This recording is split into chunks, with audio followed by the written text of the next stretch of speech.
Are you a baby boomer?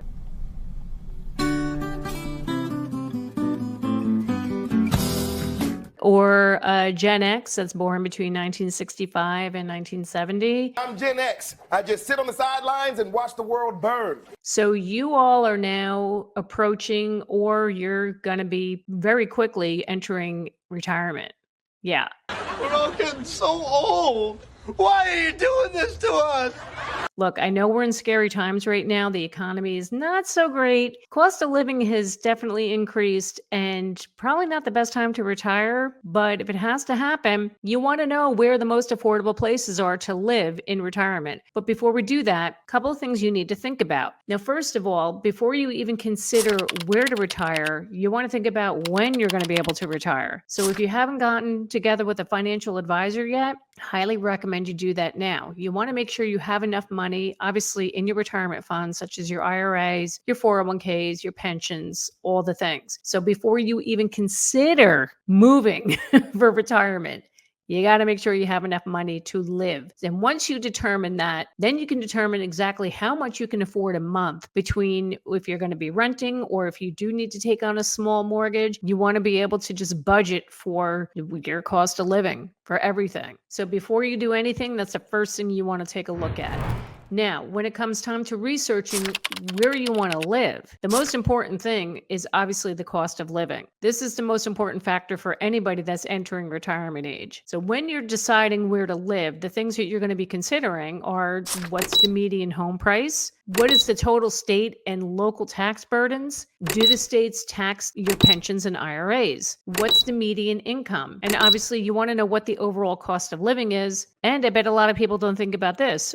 What is the unemployment rate of the state or city where you're moving to? Because if you don't want to be sitting at home all day, or if playing golf every day is kind of getting boring and you want to go out and maybe work part-time somewhere just to do something different, bring a little extra income in, what's the unemployment rate where you're living? Did you think about that? You know what? When I read this, I was like, oh my God, I didn't even think about that. That's another important factor to consider. Now, another thing is when you're deciding on where to retire, how close do you want to be to your family and friends? You want to have access to your kids, your grandkids, and your friends that you're leaving behind. They want to have access to you. You want to be driving distance from them, or do you want to be able to hop on a plane to get home, or have them hop on a plane and get to you guys? That's another important factor to consider.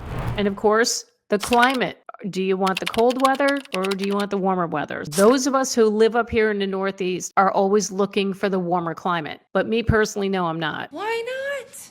We're in Hawaii. I love Florida. I love the South and all, Georgia and all that.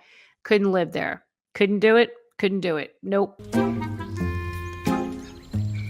I need my 4 seasons. Growing up here in the Northeast, I could not give up my 4 seasons. So does that mean I'm staying up here? No. But I'm going to go to a place where there are still 4 seasons. That's just me. Another thing is the activities. A lot of people like to play golf in the retirement years. So obviously you want to go to a warmer climate where you can play golf year round. Or if that's not your thing, you know, if hiking's your thing, or tennis or whatever, what have you, fishing, you got to find the right states that are going to be able to provide those opportunities for you. Now, another important factor is the access to healthcare. Because let's face it, the older we get, we're going to be going to the doctor more. You're pregnant. And so are you.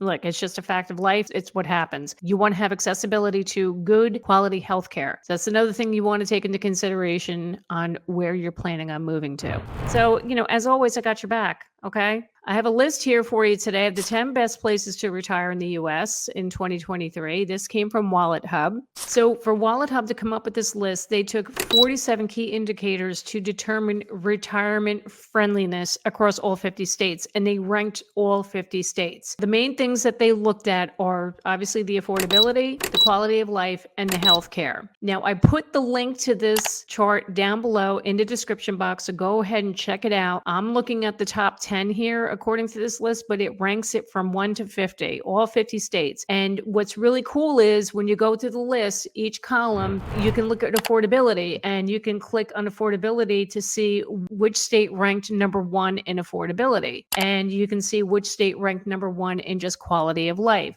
You can see which one ranked in healthcare. So if you're focusing on just one of those things and not all of them overall, that will help you make the decision as well. So coming in at number 10, the best places to retire is North Dakota. Yeah, North Dakota. I know. You wouldn't think it. It's a little rural. It's probably even a little cold. The winter's a little brutal, but yeah, it scored pretty okay across all 3 factors: affordability, quality of life, and healthcare.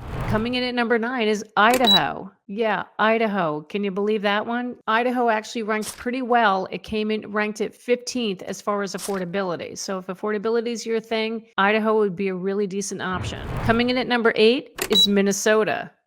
So Minnesota was actually ranked number 2 as far as quality of life, and it's ranked number 1 in healthcare. Yeah, so if those things are really important to you, Minnesota could be a really good place for you to end up, especially if you do live out in the Midwestern states or out towards the West. Maybe Minnesota would be a good location. It could be easily accessible to your family if you're leaving family behind, if you're coming from those Midwestern states. Coming in at number 7 is South Dakota, another one of the Dakotas. South Dakota actually ranked pretty high in healthcare. They have a really good healthcare system out there. So if this is what's most important to you, South Dakota may be the place for you to consider. Number 6, it's New Hampshire. New Hampshire ranked pretty high as far as quality of life. New Hampshire is beautiful. I have yet to go up to visit New Hampshire, but I hear amazing things about it. But quality of life, I could see that. It just looks absolutely beautiful. And if you're into that, into the outdoors, I can see why that ranked that high in quality of life. Do me a favor, if you're liking this content right now, please hit the like and also subscribe while you're at it. It would just mean so much to me.